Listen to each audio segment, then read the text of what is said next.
Hello everyone, जय हिंद, नमस्कार, welcome you all to mission competition. मैं आप सभी का स्वागत करता हूं आपके अपने यूट्यूब चैनल मिशन कंपटीशन पर। में सबसे पहले आप सभी को राधे राधे, जय श्री राम। देखिए, इस वीडियो के अंदर में हम लोग एज कब से कब काउंट किया जाएगा, जो अपना CGL4 आने वाला है उसके अंदर में, साथ ही साथ CGL4 का जो है डिटेल सिलेबस क्या रहने वाला है उसके बारे में हम लोग बात करेंगे।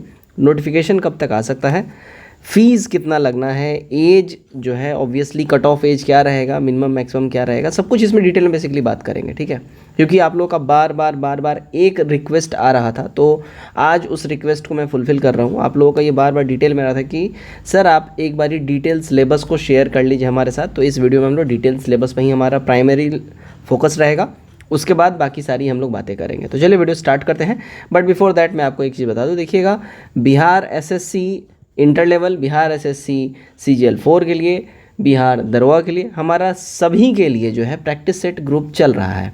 प्रैक्टिस सेट ग्रुप में अगर आप लोग जुड़ना चाहते हैं, जिसके अंदर में इन सभी एग्ज़ाम से संबंधित जैसे जैसे हमारे पास प्रैक्टिस सेट आता है अलग अलग पब्लिकेशंस की या इंडिविजुअल किसी का भी, किसी भी कोचिंग संस्थान का, वहाँ पे अपलोड कर दिया जाता है। आप सब उसमें जुड़ के आप लोग उस PDF को डाउनलोड करके हार्ड कॉपी में वो प्रिंट आउट निकाल के खुद से लगा सकते हैं प्रैक्टिस सेट। जुड़ने के लिए लिंक डिस्क्रिप्शन में दिया गया हुआ है, आप उस लिंक पे क्लिक करके डायरेक्टली पेमेंट करके आप वहाँ से ऑटोमेटिकली ऐड हो सकते हैं। चलिए वीडियो स्टार्ट करते हैं। चलिए हम लोग स्टार्ट करते हैं। अब ध्यान रखिएगा, न्यूनतम शैक्षणिक योग्यता आपसे बोला जा रहा है। तो ऑनलाइन आवेदन समर्पित करने की अंतिम तिथि तक अभ्यर्थी को मान्यता प्राप्त विश्वविद्यालय से स्नातक एवं उपरोक्त तालिका में वर्णित पदों के समान उल्लेखित न्यूनतम शैक्षणिक योग्यता का उत्तीर्ण होना कंपलसरी है, अनिवार्य है। अब ध्यान रखिएगा इस बात का, अगर कोई भी छात्र अपीयरिंग हैं वो नहीं भर सकते हैं। आपका कंप्लीट होना, आपका ग्रेजुएशन कंपलसरी है। ऐसा नहीं है आप लोग अगर सोचते हैं कि हम अपीयरिंग हैं या फाइनल ईयर में हैं तो हमको अलाउ हो जाएगा, तो नहीं, आप लोगों का कंप्लीट होना चाहिए। ठीक है। अच्छा, यहाँ पे ध्यान रखिएगा, एक बात का ध्यान रखिएगा। सबसे पहले बात करते हैं एज कब से काउंट किया जाएगा। तो देखिएगा, अगर हम लोग बात कर लें, 2022 में आया था CGL3। ठीक है, CGL3 जो है ये आपका आया था 2022 में। उससे पहले CGL2 की अगर हम बात कर लें, CGL2 लगभग 2014 या 15 के आसपास में आया था, और CGL1 की बात कर ले लगभग 2010 के आसपास में आया था। तो अगर हम बात कर लें कि CGL का कैसे कैसे एज जो है एक कट ऑफ डेट कैसे डिसाइड होता है, तो देखिएगा कट ऑफ डेट की अगर हम लोग बात कर लें, ठीक है ना, तो कट ऑफ डेट तब से माना जाता है जब लास्ट वैकेंसी आया हो। जैसे कि फॉर एग्जांपल आप ध्यान रखिएगा, जैसे कि 2014-15 में आखिरी वैकेंसी आया था CGL2, तो जो एज लिया गया था आपका 2022 में CGL3 में जो कट ऑफ एज लिया गया था वो 2015 से लिया गया था। ठीक है, 2015 से कट ऑफ एज लिया गया था, और साथ ही साथ ये 2022 में जो CGL3 आया था उसका मैं बात कर रहा हूँ 2015 से लिया गया था। अब जो 2024 में आ रहा है CGL4, इसका जो कट ऑफ डेट लिया जाएगा, ध्यान रखिएगा, कान खोल के सुन लीजिए, 1/8/2022 से आपका ये माफ़ कीजिएगा 2023 से जो है आपका ये कट ऑफ डेट मांगा जाएगा। इस बात का आप लोग ध्यान रखिएगा, 1/8/2023 से आपका कट ऑफ डेट लिया जाएगा, क्योंकि जिस साल जो वैकेंसी आती है उसके नेक्स्ट ईयर से जो है कट ऑफ डेट फिर लिया जाता है। ये आप प्रीवियसली जितने भी CGL हुए हैं उनका आप हिस्ट्री खोल के देख सकते हैं। तो आपका जो है 1/8/2023 के अनुसार आपका जो मिनिमम एज की बात कर लें तो मिनिमम एज 21 ईयर्स होना चाहिए। ठीक है, क्योंकि ये ग्रेजुएट लेवल पे आपकी वैकेंसी है तो 21 साल मिनिमम होना चाहिए। अगर 12वीं लेवल पे होती तो 18 साल मिनिमम होना चाहिए था। और मैक्सिमम की बात कर ले जनरल वालों के लिए 37 ईयर्स। अभी आगे हम और भी इसमें डिटेल में बात कर लेंगे। ठीक है, अब यहाँ पे देखिएगा, बेसिकली अब यहाँ पे बोला जा रहा है रिजर्वेशन की बात। तो देखिए, रिजर्वेशन के लिए जो है आपको बिहार राज्य का नागरिक होना पड़ेगा, कंपलसरी है।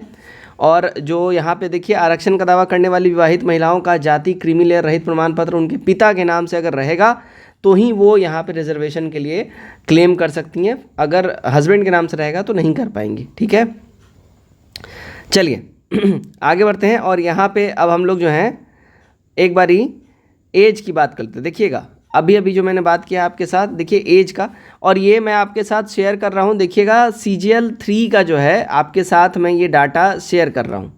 अब यहाँ पे CGL 3 के हिसाब से देखिएगा, मैंने जैसा कि आपको बताया था इसका जो कट ऑफ डेट माना गया था 1/8/2015, एग्जैक्टली उसी तरह 2022 में ये बहाली आई थी। तो अब आपका जो कट ऑफ डेट मांगा जाएगा 1/8/2023 यहाँ पे CGL 4 में मांगा जाएगा।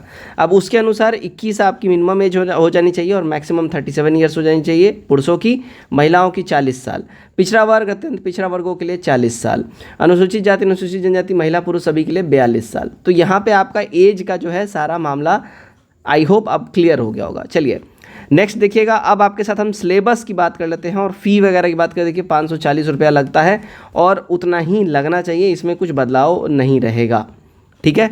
परीक्षा का आप देखिए सारा डिटेल आपके साथ हम शेयर कर। देखिए ये MCQ बेस्ड एग्जामिनेशन आपका होगा, ठीक है। और बिहार कर्मचारी चयन आयोग परीक्षा संचालन नियमावली 2010, अब 2010 यहाँ पे क्यों दिया है, क्योंकि 2010 में पहला CGL हुआ था, इसीलिए 2010 के आलोक में 40,000 से अधिक आवेदन प्राप्त होने पर प्रारंभिक परीक्षा आयोजित की जाएगी।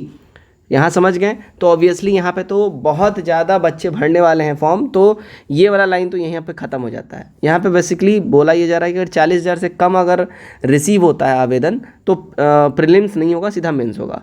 अधिक आवेदन प्राप्त होने पर प्रारंभिक परीक्षा के एक से अधिक चरणों में आयोजित किया जाएगा, ठीक है, ठीक है। और विभिन्न चरणों में परीक्षा आयोजित किए जाने की स्थिति में परीक्षा परिणाम समानीकरण यानी कि नॉर्मलाइजेशन के अनुपात में तैयार किया जाएगा, राइट। चलिए अब यहाँ पे देखिएगा एक चीज़ क्या बोला जा रहा है, प्रारंभिक परीक्षा के माध्यम से कोटिवार उपलब्ध रिक्तियों के 5 गुना संख्या के बराबर अभ्यर्थियों का मुख्य परीक्षा के लिए चयन किया जाएगा, यानी केवल 5 गुना ही आपका रिजल्ट आएगा। अब जितना भी इसमें सीट आए, मान के चलिए 2500 आ रहा है, तो 2500 गुणे आप 5 कर दीजिए, मतलब कि लगभग 12,500 के आसपास जो है आपका रिजल्ट आएगा, ठीक है। तो उसी हिसाब से आप देख लीजिएगा, जो भी रहेगा 5 गुना ही रिजल्ट दिया जाएगा। अब यहाँ पे देखिए सिलेबस आपसे क्या बोल रहा है, ठीक है। तो प्रारंभिक परीक्षा जो है एक पत्र लिया जाएगा जो कि GS का पेपर होगा, ठीक है, जिसके निम्नांकित विषय होने वाले यानी समान अध्ययन आपका होगा। समान अध्ययन यानी कि GS का पेपर हो गया, समान विज्ञान और गणित हो गया यानी कि साइंस और मैथ हो गया, मानसिक क्षमता यानी कि कॉम्प्रिहेंशन, लॉजिकल रीजनिंग और मेंटल एबिलिटी आपसे पूछा जाएगा। अब डिटेल में इसको एक बार आपके साथ हम देख लेते हैं। समान अध्ययन में देखिए आपसे क्या क्या पूछा जाएगा, ठीक है, देखिएगा। समान अध्ययन में इसमें प्रश्नों का उद्देश्य अभ्यर्थियों के आसपास के होने वाली वातावरण और सामाजिक जानकारों का उनके पास कितना नॉलेज है उसका जांच के लिए हो जाएगा। तो बेसिकली ये करंट अफेयर से संबंधित इसमें प्रश्न आपसे रहेंगे। वर्तमान घटनाओं और दिन प्रतिदिन की घटनाओं की बेसिकली आपसे इसमें बातें पूछी जाएगी। इसमें बिहार, भारत और इसके पड़ोसी देशों संबंध से विशेष रूप से पूछे जाने वाले प्रश्न हो सकते हैं। अब करंट अफेयर्स के लिए डिटेल करंट अफेयर्स में क्या क्या पूछा जाएगा, ठीक है, उसका हम डिटेल आपके साथ एक सेपरेट वीडियो बना के आपके साथ शेयर करेंगे। समसामयिक विषय में क्या क्या रहेगा देखिएगा। वैज्ञानिक प्रगति, अब यहाँ पे ये आपका करंट अफेयर्स से संबंधित बोल रहा है, ठीक है ना। वैज्ञानिक प्रगति से सवाल रहेगा, राष्ट्रीय और अंतर्राष्ट्रीय पुरस्कार रहेगा, भारतीय भाषाएं रहेंगी, पुस्तक, लिपि, राजधानी, मुद्रा, खेल खिलाड़ी, महत्वपूर्ण घटनाएं। अब जितनी भी ये बातें लिखा है देखिए यहीं से सवाल आपसे पूछे जाते हैं, इसके बाहर से नहीं पूछा जाएगा, ठीक है, इस बात का ध्यान रखिएगा। अब यहाँ पे देखिएगा भारत और उनके पड़ोसी देश। अब यहाँ पे आपसे जो ये बोल रहा है तो पड़ोसी देशों का इतिहास आपको देख लेना है, भारत का इतिहास देखना है, संस्कृति, भूगोल, आर्थिक परिदृश्य, स्वतंत्रता आंदोलन, भारतीय कृषि तथा प्राकृतिक संसाधनों प्रमुख विशेषताएं, भारत का संविधान एवं राजव्यवस्था, देश की राजनीतिक प्रणाली, पंचायती राज। देखिए इससे सवाल 200% रहेगा, इस टॉपिक को पढ़ जाइएगा अच्छे से। पंचायती राज आपसे सवाल पूछेगा ही पूछेगा। सामुदायिक विकास, पंचवर्षीय योजना और राष्ट्रीय आंदोलन में बिहार का योगदान, ये सारा आपसे पूछेगा ही 200%। अब आते देखिए गणित के ऊपर में। गणित में जो है आपसे बोल रहा है 10th लेवल का आपसे गणित पूछा जाएगा, ठीक है। पहले साइंस की बात हम लोग करते हैं। इसमें देखिए फिजिक्स, केमिस्ट्री, बायोलॉजी और भूगोल, इनसे संबंधित सवाल रहेंगे आपके साइंस के अंदर में। गणित में देखिए गणित में आपसे क्या क्या पूछ रहा है, तो संख्या पद्धति से संबंधित प्रश्न पूछेगा, पूर्ण संख्या, दशमलव भिन्न, संख्याओं के बीच परस्पर संबंध, मूलभूत अंकगणितीय संक्रियाएं, प्रतिशत, अनुपात और समानुपात, औसत, ब्याज, लाभ और हानि। बेसिकली आपसे यहाँ से इतने चैप्टर से लगभग 10 चैप्टर हो जाते हैं, इतने चैप्टर से आपसे सवाल पूछा जाएगा मैथ के अंदर में, ठीक है। मानसिक क्षमता, अब यहाँ आपसे रीजनिंग की बातें करी जा रही है, इसमें तार्किक गैर तार्किक बातें आपसे करी जाएंगी, ठीक है। तो इस बात का आप ध्यान रखिएगा। इसमें शाब्दिक और गैर शाब्दिक दोनों प्रकार के प्रश्न पूछे जा सकते हैं।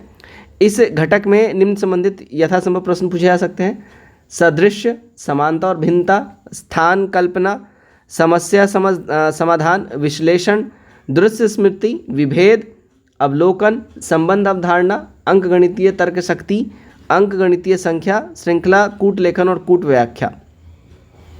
अब यहाँ पे एक चीज़ आप देखिएगा, इसमें हर एक चीज़ तो डिटेल में दिया है, लेकिन साइंस का जो है आपको कोई भी डिटेल में यहाँ पे चीज़ें शेयर नहीं करी गई हैं। बस बोल दिया गया भाई फिजिक्स, केमिस्ट्री और बायोलॉजी से आपसे सवाल पूछा जाएगा और भूगोल से पूछा जाएगा।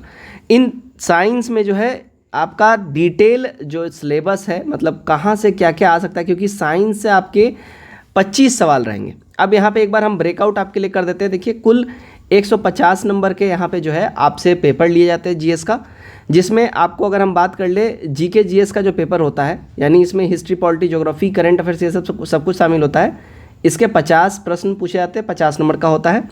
फिर आपसे साइंस का जो है प्रश्न पूछा जाता है, ये आपके 25 प्रश्न होते हैं इसमें, जो कि यहाँ पे आपने अभी देखा फिजिक्स, केमिस्ट्री, बायोलॉजी और भूगोल मिला के आपसे पूछेगा। फिर आपसे मैथ के सवाल पूछे जाते हैं, जो कि 25 नंबर के होते हैं, 25 सवाल। और फिर आपसे आता है, देखिए, रीजनिंग के सवाल पूछे जाते हैं, जो कि कुल मिला के 50 नंबर के होते हैं और 50 सवाल होते हैं। इनको जब आप ऐड करिएगा तो फिर कुल मिला के टोटल योग बनता है 150। मैंने यहाँ पे आपको ब्रेकआउट दे दिया है, तो उस हिसाब से देखिएगा साइंस आपके लिए बेहद इंपॉर्टेंट है, क्योंकि 25 मार्क्स ये केवल अकेला ये चैप्टर कवर कर रहा है। केवल साइंस से आपके 25 मार्क्स के पूछे जाएंगे, इसलिए बहुत इंपॉर्टेंट है। इसलिए डिटेल में इसका हम टोटल सिलेबस आपके साथ हम कर देंगे शेयर। अब यहाँ पे देखिएगा, क्वालिफाइंग मार्क्स आपको लाना जरूरी है। जनरल कैटेगरी से हैं तो 40% आपको लाना पड़ेगा, पीटी के लिए बोल रहा है, पीटी में क्वालिफाई करने के लिए। लेकिन ये क्वालिफाइंग रहता है, बेसिकली आपको कट ऑफ जो है उस हिसाब से ही आपको सारी बातें करनी होगी, कट ऑफ जो निकलता है उसी हिसाब से। बट आपको क्वालिफाई करना है तो मिनिमम 40% तो लाना ही होगा। अगर मान लो कट ऑफ 45 नंबर का भी है तो आपको एटलीस्ट 40% 40 नंबर तो कम से कम लाना पड़ेगा, ठीक है। तो आई होप आज के इस वीडियो में आपको सारी जानकारी मिल गई होगी। अगर हम लोग नोटिफिकेशन की बात कर ले, नोटिफिकेशन कब आ सकता है, राइट। देखिएगा, नोटिफिकेशन की अगर हम लोग बात कर ले, देखिए 4 जून को जो है आपका लोकसभा चुनाव का रिजल्ट आ जाएगा, और उसके बाद जो है प्रोबेबल चांस है जून के महीने में ही, देखिएगा जून के महीने में 15 जून के बाद से आपका +2 वाला जो एग्ज़ाम है उसका डेट घोषित हो सकता है। इस बात का ध्यान रखिएगा। और इसके घोषणा होने के बाद आपका जो ये CGL 4 का जो बहाली का नोटिफिकेशन है, ध्यान रखिएगा, ये जुलाई टू अगस्त के बीच में इसका नोटिफिकेशन आपको देखने पक्का मिलने जा रहा है। वीडियो से संबंधित कोई भी और जानकारी चाहिए हो, और अगर इस वैकेंसी से संबंधित चाहिए हो, कमेंट करके अपने राय हमारे साथ जरूर शेयर करिए। वीडियो अच्छा लगे तो वीडियो को भी जरूर शेयर करिएगा। जय हिंद।